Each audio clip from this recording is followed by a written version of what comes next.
Assalamualaikum warahmatullahi wabarakatuh. Kami dari kelompok 5 akan menjelaskan tentang teori proses pemesinan dan teknologi pahat. Saya sendiri Reksa Santosati, dan teman saya Saifulin Anwar, Vincent Nicholas, dan Yinko Sailendra.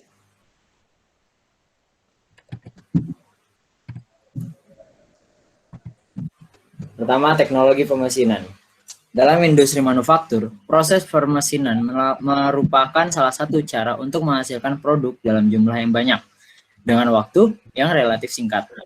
Banyak sekali jenis mesin yang digunakan. Ini berarti mengarah pada proses yang berbeda-beda untuk setiap bentuk produk. Dalam proses permesinan, benda kerja merupakan jenis material dengan sifat mekanis tertentu yang dipotong secara kontinu oleh pahat potong untuk menghasilkan bentuk sesuai keinginan. Oleh sebab itu, perlu penyesuaian material pahat.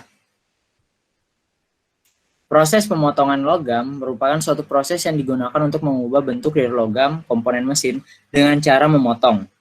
Proses pemotongan dengan menggunakan pahat potong yang dipasang pada mesin perkakas dalam istilah teknik sering disebut dengan nama proses permesinan. Komponen mesin yang dibuat dari logam mempunyai bentuk yang beraneka ragam.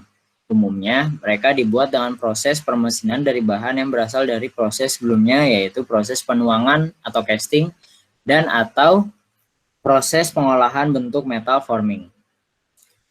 Proses pemesinan yang dilakukan bermacam-macam sesuai dengan bidang yang dihasilkan, yaitu silindrik atau rata. Pahat yang bergerak relatif terhadap benda kerja akan menghasilkan geram, dan sementara itu, permukaan yang benda kerja secara bertahap akan terbentuk menjadi komponen yang dikehendaki. Gerak relatif pahat itu terhadap benda kerja dapat dipisahkan menjadi dua macam komponen. Gerakan, yaitu gerakan potong atau cutting movement, dan gerak makan atau feeding movement. Selain ditinjau dari segi gerakan dan segi mesin, yang digunakan proses permesinan dapat diklasifikasikan berdasarkan proses terbentuknya permukaan atau surface generation.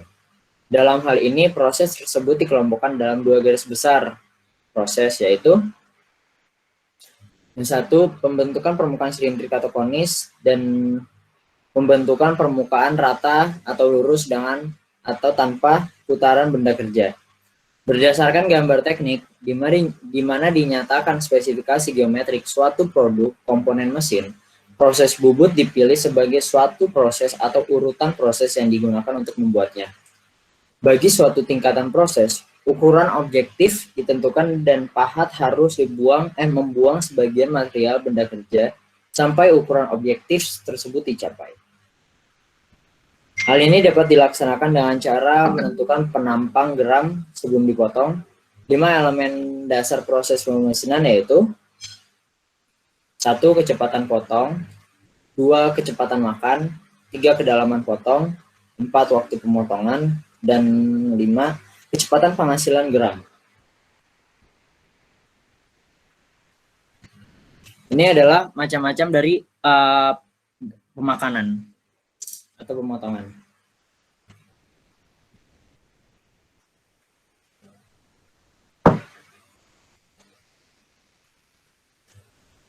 Proses bubut. Salah satu dari 7 proses pemesinan seperti yang disebutkan sebelumnya adalah proses bubut, di mana dalam proses ini benda kerja dicekam oleh cak dan berputar, sedangkan pahat potong bergerak maju untuk melakukan pemotongan dan pemakanan. Dalam proses ini, pahat potong dipasang pada dudukan pahat dengan memposisikan ujungnya harus sama tinggi dengan pusat benda kerja atau center. Dalam proses bubut, benda kerja silindris dihasilkan dari kombinasi gerak pahat dan benda kerja. Benda kerja berputar dan pahat potong didorong ke dalam permukaan benda kerja dengan bergerak melintang oleh pergeseran carriage pada dudukan mesin. Proses ini diulang beberapa kali sampai mendapatkan diameter yang diinginkan. Parameter proses bubut, proses pemesinan merupakan proses pemotongan logam. Untuk proses pemesinan, khususnya mesin bubut, terhadap beberapa parameter pemotongan benda kerja yang dapat dihitung menggunakan rumus. Parameter pemotongan tersebut dapat dihitung dengan memperhatikan kondisi pemakanan. Parameter proses bubut dapat maka kondisi pemotongan dalam proses pembubutan ditentukan, yaitu terus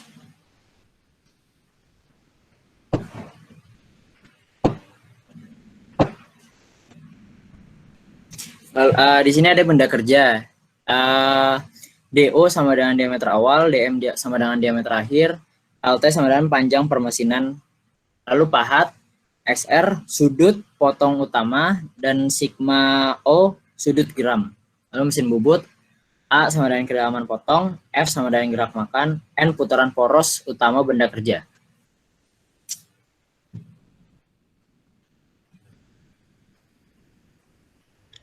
Selanjutnya ada teori formasi gram.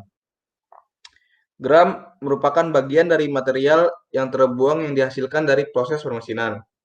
Gram yang dihasilkan berupa suatu tali berkelanjutan atau berupa potongan-potongan. Formasi gram yang dihasilkan juga dapat dilakukan dengan pendekatan ortogonal. Model ini mengasumsikan formasi gram dengan dua dimensi. Lanjut kok.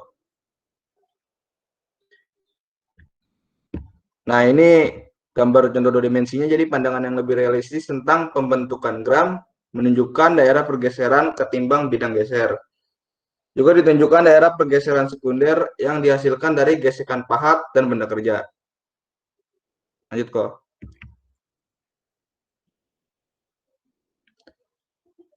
Selanjutnya ada tipe-tipe gram pada permesinan. Yang pertama, gram tidak kontinu. Yang kedua, gram kontinu. Yang ketiga, gram kontinu dengan BUE. Yang keempat adalah gram bergerigi. Lanjut kok. Nah, ini gram yang tidak kontinu. Diskontinu yaitu gram yang terjadi jika bahan benda kerjanya getas, terus pemotongan kecepatannya rendah, pemakanan dan kedalaman potongnya tinggi, gesekan antara pahat dan benda kerja tinggi. Contoh gambarnya seperti di samping ya. Selanjutnya ada gram yang kontinu. Terjadi jika bahan benda kerjanya itu ulet, kecepatan potongnya tinggi, pemakanan dan kedalaman potongnya rendah, ujung pahatnya terlalu tajam, gesekan antara pahat dan benda kerjanya rendah. Contohnya seperti di samping. Lanjut kok. Selanjutnya ada gram yang terbentuk dari continuous with BUE. Itu jika bahan benda kerjanya itu ulet, kecepatan potongnya rendah ke sedang, gesekan pahat-pahat benda kerja menyebabkan bagian gram menempel pada permukaan rek. Terus BUE terbentuk kemudian pecah secara bergantian.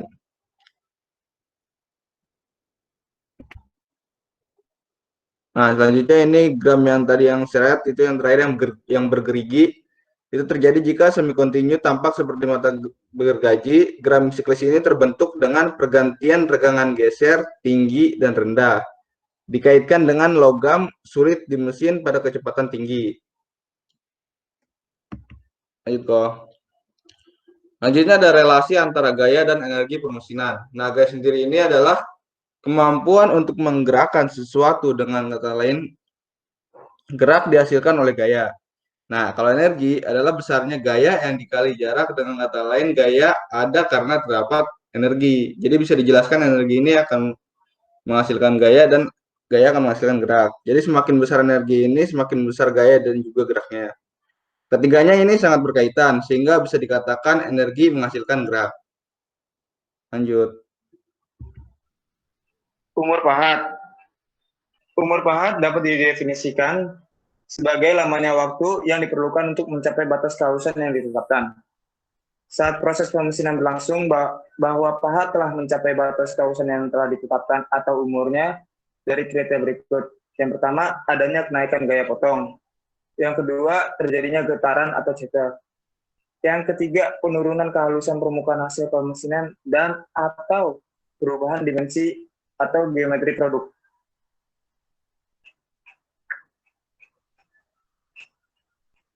Yang kelima ada umur pahat merupakan seluruh waktu pemotongan sehingga dicapai batas kausan yang telah ditetapkan. Umur pahat dapat ditentukan dari kecepatan potongnya, bahwa semakin besar kecepatan potong, maka umur pahat akan semakin pendek.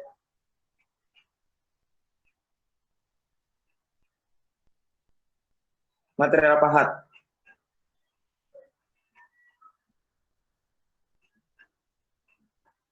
Nah, di sini bisa dilihat gambar-gambarnya material pahat. Nah,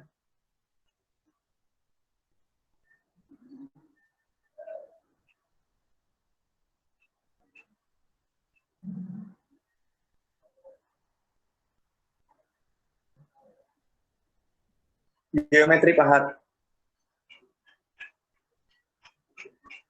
Geometri pahat merupakan salah satu faktor yang terpenting untuk menentukan keberhasilan proses pemesinan. Oleh karena itu, geometri pahat harus dipilih dengan tepat disesuaikan dengan jenis material benda kerja, material pahat, dan kondisi pemotongannya sehingga salah satu atau beberapa objek dapat tercapai antara lain. Yang pertama, tinggi rendahnya daya dan gaya pemotongan, halusnya permukaan benda kerja setelah diproses, dan ketiga, ketelitian geometri produk dan tingginya umur pahat.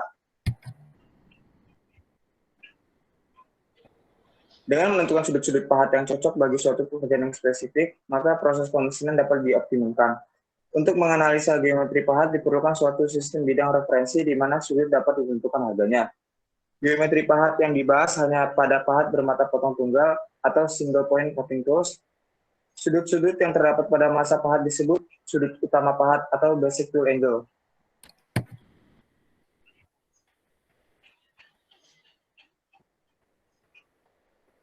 Yang pertama, sudut geram atau back crack angle. Sudut ini berpengaruh pada saat pembentukan geram. Jika sudut ini diperbesar, maka akan menaikkan umur pahat dan menurunkan gaya potong yang dibutuhkan selama proses pemotongan. Yang kedua, ada sudut bebas. Sudut ini dapat mengurangi gesekan yang terjadi antara bidang utama dan benda kerja. Sudut ini sebaiknya tidak terlalu besar, karena jika terlalu besar akan mengurangi kekuatan dari pahat. Yang ketiga, sudut bibir atau lip angle. Sudut pahat ini terletak di antara sudut bebas dan sudut geram. Sudut ini merupakan sudut penampung pahat.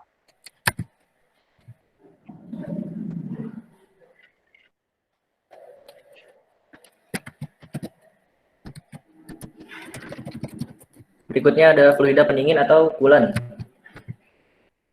Pertama kita akan membahas definisi dan fungsi coolant itu sendiri. Yang pertama, coolant merupakan media pendingin yang digunakan mendinginkan benda kerja dan alat potong pada saat proses permesinan. Selain itu, coolant dapat pula digunakan untuk melumasi alat potong sehingga memiliki umur pakai yang lebih lama. Coolant bisa jadi berbahaya untuk kesehatan. Oleh karena itu, hanya digunakan dalam jumlah yang kecil.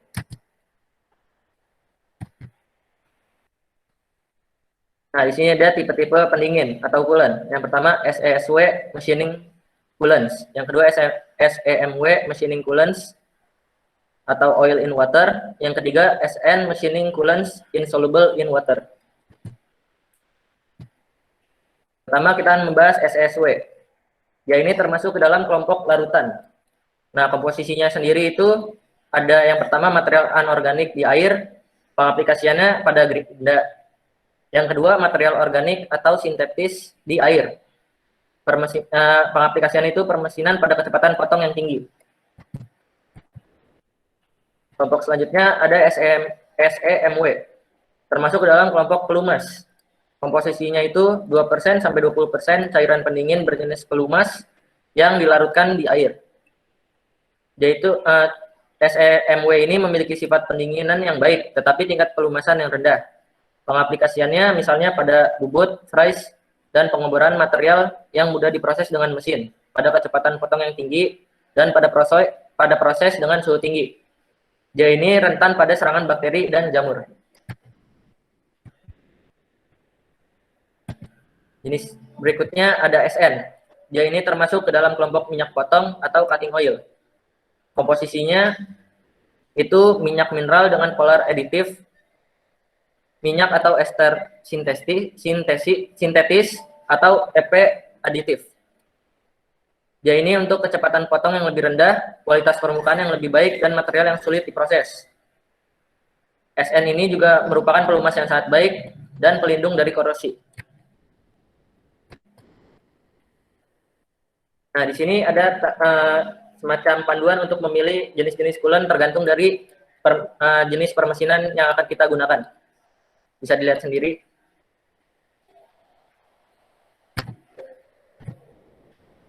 Ini merupakan referensi yang kami gunakan untuk membuat PPT ini. Sekian dari kelompok kami, kurang lebihnya mohon maaf. Assalamualaikum warahmatullahi wabarakatuh.